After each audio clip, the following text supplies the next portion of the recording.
سلام، من فلورم. امیدوارم که حال همه شما خوب باشه. من امروز میخوام یه اپتایزر خیلی خوشمزه کشک بادمجون درست کنم.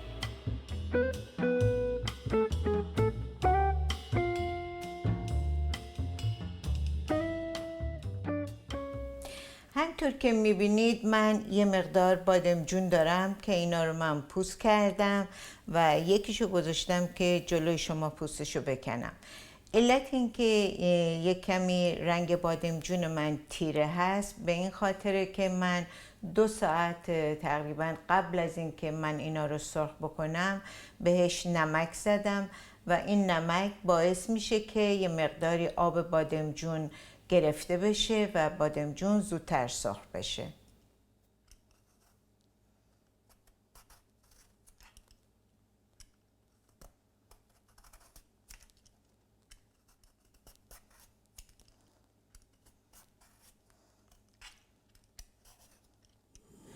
یه مقداری من روغن میریزم تو این تابه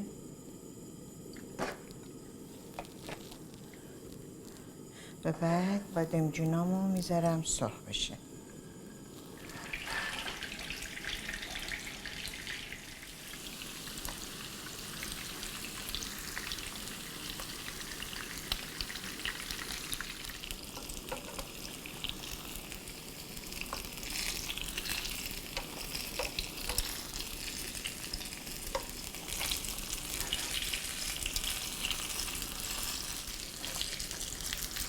فکر میکنم در همین حد کافیه به دلیل اینکه با آبم میپزه.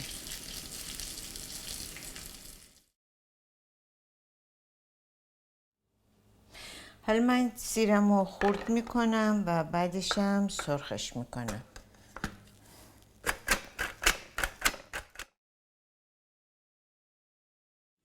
حالا یکم روغن زیتون من میریزم تو این تابه و بعدشم سیرم رو سرخ میکنم.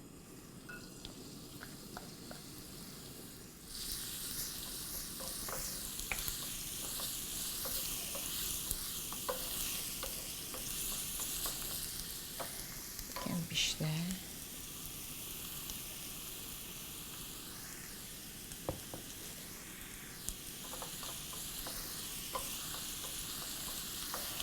سیر نباید زیاد سرخ بشه و اینکه تلخ میشه.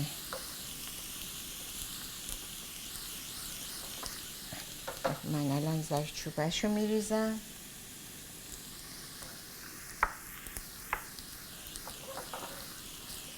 و بعد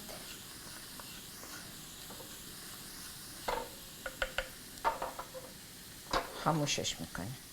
حالا تو همون تابه‌ای که من سیر رو سرخ کردم یک کمی روغن زیتون میریزم و نعنامو خیلی سریع یه تف میدم. That's it. تموم شد. حالا من روغن این تابمو همه رو خالی کردم. بادمجونا رو که سرخ شده میریزم توی این تابه و بقیه مواد رو بهش اضافه میکنم. پیاز سرخ شده، فلفل. من نمک نمیریزم به دلیل اینکه هم خود بادمجون نمک داشت که میخواستم آباش کم بشه و همین که کشک شوره و به همین دلیل من از نمک زدن صرف نظر میکنم. اوکی، اینم سیر سرخ شده است و کشک.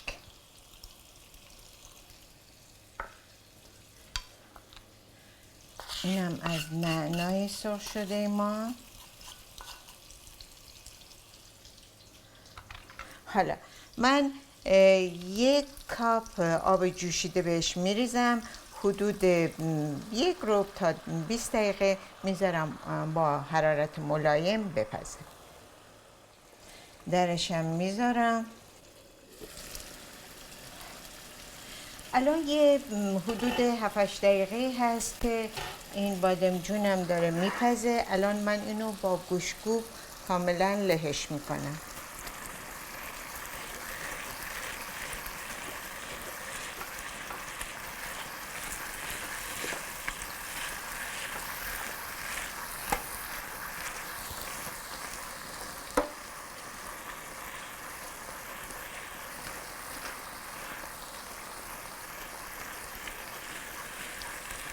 تقریبا 7-8 دقیقه دیگه طول میکشه که کاملا این غذای من آماده بشه.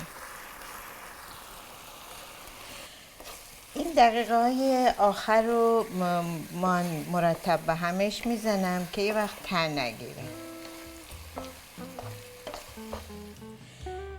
اینم از کشک بادمجون خوشگل و خوشمزه ما که برای مهمونیاتون یه اپتایزر فوق‌العاده خوب و خوشمزه.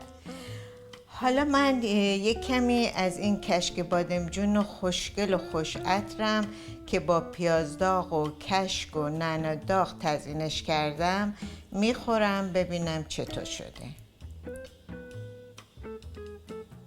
من اینجا یک کمی نون سنگک دارم که با این کشک بادمجون خوشمزه میخورمش.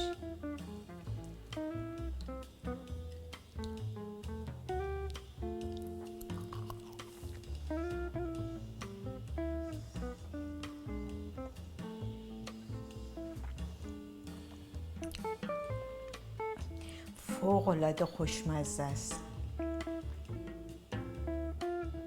سپاسگزارم که برنامه امروز منو تماشا کردید. امیدوارم که لذت برده باشید. به امید دیدار همه عزیزان تا برنامه آینده.